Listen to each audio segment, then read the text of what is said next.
You know, profound wisdom doesn't always come from some ancient book or a complicated lecture.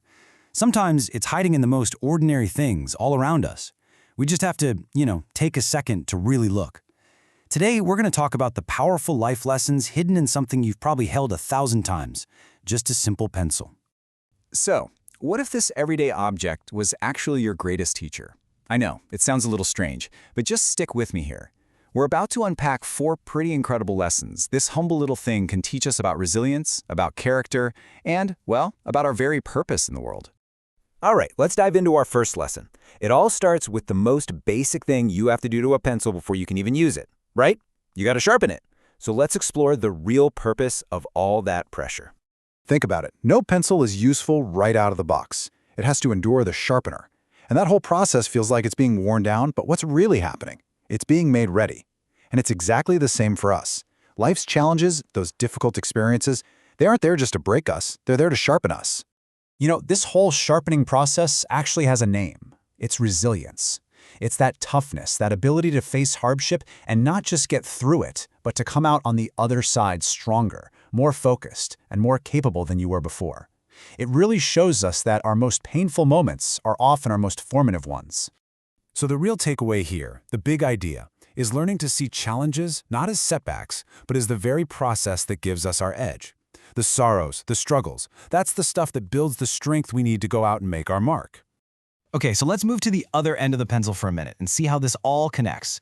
This is where we find lesson 2, the grace of the eraser.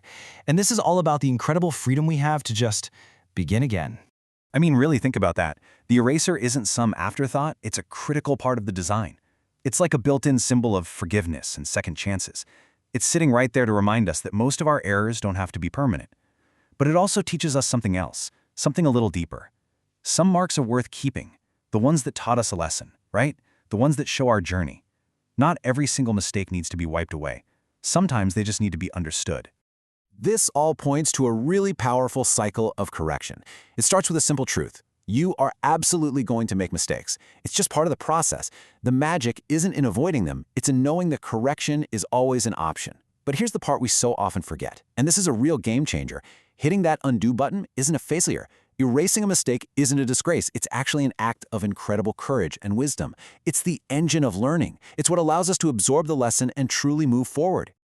Okay, so for our third lesson, we're going to go a little deeper than just our actions and our mistakes. We're going to look inside the pencil itself to understand the strength within and what truly, truly matters. Look at this comparison for a second. The wooden exterior, that's what everyone sees. It's our appearance, our reputation. And look, that stuff is important, sure, but it's not the whole story. The real substance, the part that actually leaves a mark on the page, is the graphite core on the inside. That's your character, that's your integrity, your values. It's who you really are when no one's watching. Ultimately, you can paint that wooden outside any color you want, but it's the strength and the quality of the core that determines a pencil's true value. And the same is absolutely true for us. Our inner character is by far our most important asset. And this brings us right to our 4th and final lesson, the one that kind of ties everything together. So, okay, we've been sharpened, we've learned it's okay to correct our mistakes, and we focused on our inner core. So, now what? Well, let's talk about the guiding hand, about connection and purpose. Here's a really fascinating thought. A pencil, with all of its potential, can't write a single word all by itself. It can't solve an equation just sitting on a desk. Its purpose is only unlocked when it allows itself to be held, to be guided by a hand. And this is about so much more than just collaboration. It's about having the courage to be vulnerable, to trust a mentor, to serve a cause that's bigger than just ourselves. Our greatest potential isn't found in isolation, it's found in connection. So what this really means is that while you are capable of absolutely amazing things, you have to allow yourself to be held, to be guided by others, and in turn, use your unique talents to make a contribution. You are here to be a gift and to leave your own distinct mark on the world. So there you have it, folks, the pencil's wisdom. First, embrace the challenges because they sharpen you.